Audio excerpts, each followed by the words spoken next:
خون کا ایک لوتھڑا بنایا، فخلقنا المضغۃ عظاما، اور اسی خون کے لوتھڑے کو اللہ تعالیٰ نے ایک لوتھڑے کی شکل عطا فرمائی، فخلقنا المضغۃ عظاما فکسونا العظام لحما، اور وہی لوتھڑا ایک شکل جب اختیار کر گیا تو اس پر ہڈیاں آنے لگی، اور وہی ہڈیوں پر گوشت آ گیا، ثم انشأناہ خلقا آخر، دیکھتے ہی دیکھتے یہ اللہ کی ایک بہترین مخلوق بن گئی۔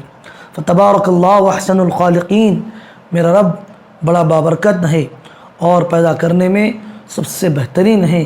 آپ کی کارکردگی، آپ کا پیدا کرنا سب سے پیارا ہے، سب سے خوبصورت ہے۔ اس آیت سے یہ بات معلوم ہوتی ہے یہ پیدا کرنا بھی اللہ کی قدرت ہے۔ ثم انکم بعد ذلک لمیتون، ایسی ہی ایک وقت آئے گا اللہ تمہیں موت دے دیں گے، یہ زندگی ملنے کے بعد تمہیں موت ہو جائے گی، تم اللہ کے چلے جاؤ گے۔ ثم انکم یوم القیامۃ تبعثون، پھر تمہیں قیامت کی دن دوبارہ اللہ پیدا کرے گا۔ اس آیت میں پیغام دیا جا رہا ہے پہلی بار پیدا کرنا اللہ کے لیے جب مشکل نہیں تھا تو دوسری بار اس بندے کو پیدا کرنا میرے رب کے لیے مشکل نہیں ہے بلکہ بہت آسان ہے۔ یہاں پر بات سمجھ لیجئے، پہلی بار بھی پیدا کرنا آسان ہے، دوسری بار پیدا کرنا بھی اللہ کے لیے کوئی مشکل نہیں ہے، اس لیے آخرت کا انکار نہیں کرنا چاہیے۔ یہ زندگی آخری زندگی ہے، موت کے بعد عالم برزخ کے حالات شروع ہو جاتے ہیں، پھر آخرت کی منازل انسان کو طے کرنا پڑتا ہے۔ سورہ مومنون آیت نمبر 99 میں اللہ فرماتے ہیں حتیٰ اذا جاء احدکم الموت قال رب ارجعون، جب کسی گناہگار کو موت پہنچتی ہے، آ جاتی ہے، تو وہ تمنا کرتا ہے کہ میں اس موت کا مزہ نہیں چکوں گا، بلکہ اسی دنیا میں رہنے کی وہ تمنا کرے گا۔ لعلی اعمل صالحا فیما ترکت، میں جو دنیا چھوڑ کر جا رہا ہوں اس میں آنے کی تمنا اس بات کی کرتا ہے کہ میں اس میں اچھے اعمال کروں گا۔ کلا، یہ ایسا ہونے والا نہیں ہے، ایک بار زندگی مل گئی بس وہی زندگی ہے۔ انہا کلمۃ ہوا قائلھا ومن ورائہم برزخ الی یوم یبعثون، جب سے مر گئے ہیں، جب سے لے کر پھر عالم برزخ قبر سے اٹھائے جانے تک، آخرت کے منازل تک آدمی کو دوبارہ دنیا میں نہیں بھیجا جائے گا، یہی آخری زندگی ہے۔ اس لیے میرے دوستو، اس زندگی کو قیمتی بنانے کے لیے ہم گناہوں کا چھوڑنا، دل کی مکاریوں کا چھوڑنا، اپنے نگاہوں کو پاک بنانا، اپنی سیرت کو خوبصورت بنانا، یہ ہم پر لازم اور فرض ہے۔ 115 سورہ مومنون 115 میں اللہ فرماتے ہیں افحسبتم انما خلقتم عبثا وانکم الینا لا ترجعون، کیا تم یہ سمجھتے ہو کہ ہم نے تمہیں بیکاری میں پیدا کیا ہے؟ نہیں، بلکہ پیدا کرنے کا ایک مقصد ہے۔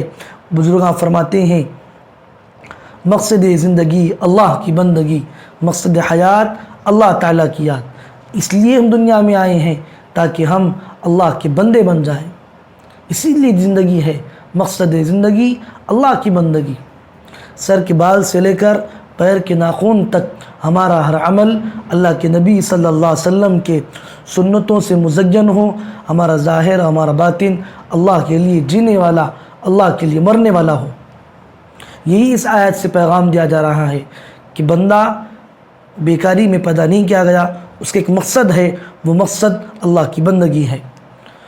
سورہ نور آیت نمبر 2 میں اللہ فرماتے ہیں الزانیۃ والزانی فاجلدوا کلاہما، زنا کرنے والی، زنا کرنے والا یہ عمل کرتا ہے تو اللہ اس کو 100 کوڑے مارنے کا حکم دیتے ہیں، جبکہ وہ غیر شادی شدہ ہو۔